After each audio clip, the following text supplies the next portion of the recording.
নমস্কাৰ বন্ধুসকল, আপোনালোকক পুনৰবাৰ স্বাগতম জনাইছো। মই ইমৰান। আজিৰ প্ৰথমটো খবৰ, ইছলামিক কট্টৰপন্থীৰ আগত সেও মানিলে বাংলাদেশ চৰকাৰে। বাংলাদেশত আৰম্ভ তালিবানী শাসন। এতিয়াৰ পৰা বাংলাদেশত নাথাকিব সংগীতৰ শিক্ষক। শাৰীৰিক শিক্ষা আৰু সংগীতৰ শিক্ষা দিয়া নহব বাংলাদেশৰ প্ৰাথমিক স্কুলত। প্ৰাথমিক স্কুলত সংগীতৰ শিক্ষকৰ ভৰ্তি বন্ধ কৰি দিলে মোহাম্মদ ইউনুছে। কঠোৰপন্থী ইছলামী সংগঠনৰ বিৰোধিতাৰ বাবে এই সিদ্ধান্ত। জামাতে ইছলামীৰ মতে সংগীতৰ শিক্ষা দিয়াটো ইছলামত হাৰাম। সংগীতৰ শিক্ষা দিলে ল'ৰা ছোৱালীবোৰ ধৰ্মৰ পৰা আঁতৰি আহিব বুলি মত একাংশ লোকৰ। শিক্ষাৰ্থীসকলক ধাৰ্মিক আৰু নৈতিক শিক্ষা দিব লাগে বুলি মন্তব্য একাংশ সংগঠনৰ। সংগীতৰ শিক্ষা দিয়া বন্ধ নকৰিলে চৰকাৰৰ বিৰুদ্ধে প্ৰতিবাদ কৰাৰ হুংকাৰ কঠোৰপন্থীৰ। ইছলামিক কট্টৰপন্থীৰ আগত সেও মানিলে বাংলাদেশ চৰকাৰে। এই মুহূৰ্তত জনাবলৈ চেষ্টা কৰিছো আন এটা বিগ ব্ৰেকিং নিউজ। আজি অজাপত যোগদান কৰিব ৰাজেন গোহাঁইয়ে। দিছপুৰৰ লোক নিৰ্মাণ বিভাগৰ প্ৰেক্ষাগৃহত যোগদান কাৰ্যসূচী। ৰাজেন গোহাঁইৰ এজেপি গমনত সলনি হ'ব পাৰে নগাঁও ৰাজনীতি।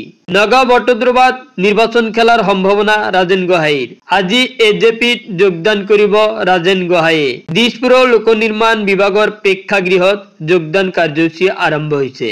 এই মুহূৰ্তত জনাবলৈ চেষ্টা কৰিছো আন এটা বিগ ব্ৰেকিং নিউজ। কিমান সঁচা হ'ব অপিনিয়ন পল? পুনৰ ক্ষমতালৈ আহিব নেকি এনডিএ? এনডিএৰ আশীৰ্বাদ হ'ব নেকি ওৱেচি?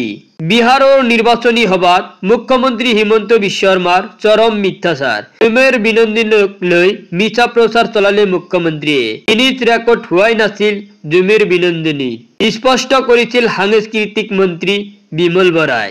বিহাৰত জুমেৰ বিনন্দিনীৰ বিশ্ব ৰেকৰ্ডক লৈ প্ৰকাট মিছা প্ৰচাৰ। এই মুহূৰ্তত জনাব চেষ্টা কৰিছো আন এটা বিগ ব্ৰেকিং নিউজ। মিছন 26ক লৈ সাজু। বিটিআৰৰ ৰাজনীতিৰ পৰা 26 ৰাজ্যৰ ৰাজনীতিলৈ সাজু ইপিপিএল।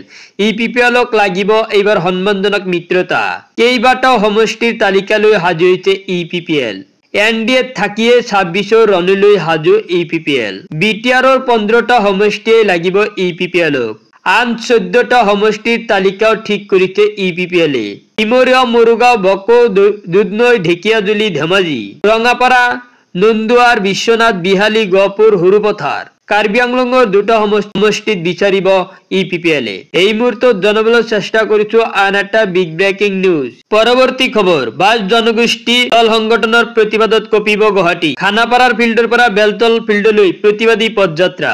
বৃহৎ প্ৰতিবাদী পদযাত্ৰাৰ নেতৃত্ব AJYCP।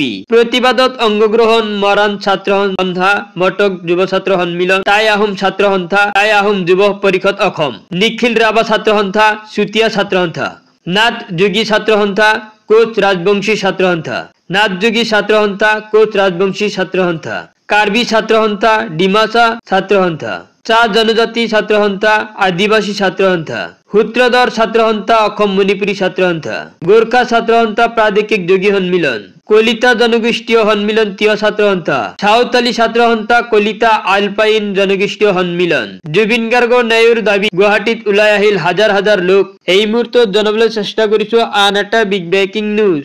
মিয়াক আমি শান্তি নিদিওঁ, এয়া ডক্টৰ হিমন্ত বিশ্ব শৰ্মাৰ ডাঙৰ মন্তব্য। কোনো অবৈধ মিয়াক ৰেহাই দিয়া নহব। অবৈধ মিয়াৰ শান্তি নাই। আজিও বিহালীত চলি আছে উচ্ছেদ।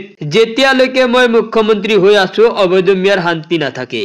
অবৈধ মিয়াই জুবিন ক্ষেত্ৰত গৈ সেৱা কৰিলেও ক্ষমা নাই। অবৈধ মিয়াৰ বিৰুদ্ধে একচন চলিবই অসমত। মই মুখ্যমন্ত্ৰী হৈ থাকিলে অবৈধ মিয়াৰ টেনচন থাকিবই। পুনৰ অবৈধ মিয়াক লৈ কঠোৰ মুখ্যমন্ত্ৰী ডক্টৰ হিমন্ত বিশ্ব শৰ্মা। এই মুহূৰ্তত জনাবলৈ চেষ্টা কৰিছো আন এটা বিগ ব্ৰেকিং নিউজ। শদিয়াৰ পিছত ডুমডুমাত মুখ্যমন্ত্ৰী।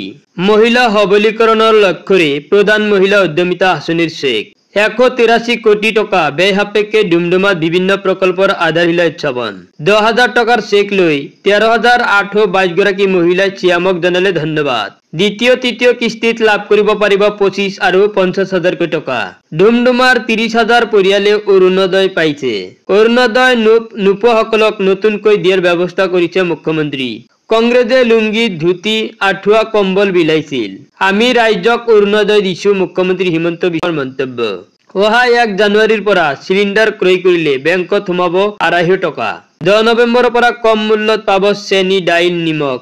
ৰেচন কাৰ্ড থাকিলে 5 লাখ টকালৈ পাব চিকিৎসা সাহায্য।